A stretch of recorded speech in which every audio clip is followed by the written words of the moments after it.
What's going on, guys? Gabe here with Review Dork, and today we're talking about the Galaxy S20. Now, there's a lot of hype behind it. We're expecting the launch event to happen February 11th, and the consumers will be able to buy sometime in March. There's been a whole lot of hype around the camera, the 108 megapixel camera, and the 100-time telephoto zoom. Now, unless you're a stalker, unless you're aspiring to be in the third season of You, I see no point. With all the hype on this 108 megapixel camera, there is talk about pixel binding. Now, what is pixel binding? Well, when you have a 9:1 pixel binding ratio, you are stuck with a 12 megapixel equivalent.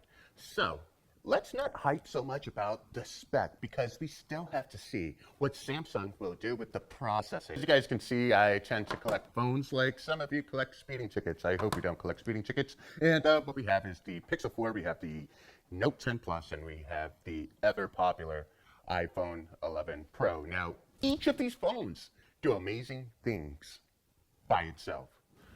For instance, if you want the best camera on the market, and I'm pretty sure the Galaxy S20 cannot justify its cost versus the picture quality of a Pixel 4. Hands down, of these three devices, Google is onto something with their image processing. Their video processing is damn near garbage. The video quality on the Pixel 4, not good at all. If you're all about Instagram, snaps, that kind of thing, taking pictures, throwing stuff up on Facebook, social media, taking pictures, if that's your thing, I wouldn't advise you jumping onto the S20 bandwagon.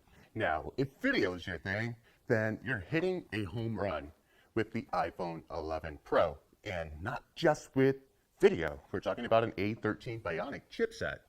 And why is the A13 Bionic chipset important? So Qualcomm has recently released benchmarks on the 865 processor, saying that it is 20% faster than the older 855 that we will find in the Galaxy Note 10. My question is, how does this translate to real-life productivity?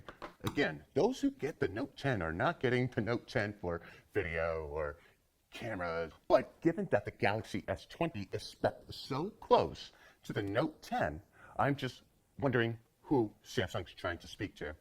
The camera, 108 megapixel camera, probably not worth the $999 starting price, especially when you have the Note 10 currently going for $849, and then it's just going to jump off a cliff like Thelma and Louise once the S20 comes out.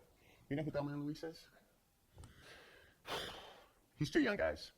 He's too young. So let's talk about the uber important Galaxy S20, starting at $999 for the 4G variant and $1,100 or $1,100, maybe even $1,199. We really don't have for sure pricing. But for the 5G model, you are going to pay a premium, and you are going to see a degradation in battery life simply because the modem, the 5G modem on these phones are no longer SoC, meaning system on chip. And what was so appealing about the 855 chipset was its battery performance because the modem was actually on the chip. Now we have a 5G modem that is separate from the chip, and so now we are seeing bigger phones, hence the S20 Plus Ultra is even bigger than the Note 10 Plus. So with the Note 10 Plus, we are already getting a massive phone at 6.8 inches, and the Galaxy S20 Plus Ultra has a no business size of 6.9 inches. Now, why is that? Is it because Samsung really wants to give you a bigger phone? We are entering tablet territory, damn near 7 inches. Do they really want to give you a bigger phone, or do you really want a phone that big? I have pretty big hands, and this is big enough for me, but 6.9 inches is solely to accommodate two things: a 5,000 milliamp hour battery, and again, a separate 5G chipset. That is the only reason. And now we understand why Samsung is packing a 5,000 milliamp hour battery in a 6.9 inch display. And that is because it needs to support not only the massive display, but also all that extra juice that the 5G modem is going to suck up. But what's even funnier about that is I don't have 5G. You have 5G? When we don't have 5G? There's no 5G. So you have the option of paying $1,500 and future-proofing yourself at the expense of a battery, or you can wait until next year and really see where the 5G environment is going at that point. Now let's go back to the Note 10 for a second, because I think this is a workhorse, and Samsung is doing something that nobody really talks about, and that is the Samsung DeX. And they think that that is really the thing that separates Samsung from a Pixel and from an iPhone is the ability to have a separate operating system on the device. I really do believe this is Samsung reaching for a whole new segment, which is modular productivity. Yes, you're going to have your fans jumping on board for the camera, but again, looking at specs like that at 108 megapixels sort of kind of feels like driving a sports car on sand. You know we can go 0 to 60 in 3.5 seconds, but on sand, you're lucky if you're making it in 5.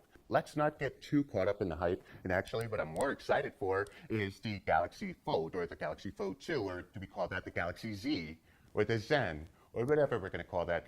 That is exciting. What I want to see is a change in this boring form factor that we have right here, and again, all great devices. So if you're going to go ahead and get a new phone strictly for the camera, we have the Pixel, and the Pixel is perfect for you. And you can get one for $699 currently. If you're looking for productivity and getting a workhorse and not really feeling like you're missing out, well, you have the Note 10 Plus. And it also has the center hole punch, which you're going to find in the all-new Galaxy S20. So it's sort of kind of like a mashup of new tech with older form factor. If you're looking for the best video in the game, if you're looking for the most powerful device in the game, you need an iPhone 11 Pro. So for the record, I do use these phones pretty equally, and I do acknowledge that the iPhone 11 Pro is in fact a far more powerful phone. The 865 chipset, it is just catching up to the performance benchmarks of the A13 Bionic. I do love my Note 10 for its productivity, also not being tied into an ecosystem. You know, that's why us Android fans have Android phones to begin with, just that versatility. And then we add Samsung DeX into the equation, and we have an amazing value proposition for the Note 10 Plus. And one thing I find interesting about Samsung, and Samsung in general, it's never done any one thing particularly exceptionally. Samsung phones have always been the best all-around devices. Hands down, one of the best user interfaces, some of the best specs in a phone, and just surely premium quality. However, with the S20, I think we are biting into the hype machine, and we're really setting the bar way too high before we even see how the processor processes images, before we even see how 5G can impact our lives, before we could even see how you're even going to use it. What is the user features that are going to allow you to be more productive, more efficient, and happier? I mean, we're running around with $1,000 devices in our pocket, and it's our go-to device, and it's got to give us a warm feeling inside, make us feel like, damn, you know, like, this is me. It's a part of me. So that's all you got to do. Just try to figure out which phone makes sense for you. Is it a part of you? So when you ask me which operating system I like the most, quite frankly, they both do the same thing. They really both do the same thing. It just matters what ecosystem you are a part of. But hey, Android, iOS, I am bias, or biOS. Or biosexual, or bias as in BIOS in the computer, or bias as in I'm just biased into saving you some money. Anyways, this is Gabe with Review Dork. Be smart, don't fall for the hype. We have a lot of people doing videos on the S20, a lot of people ranting and raving about the camera, and I'm just like, well, dude, save yourself some money, take your chick out to dinner, and thank me later. This is Gabe with Review Dork. I am signing out. Peace.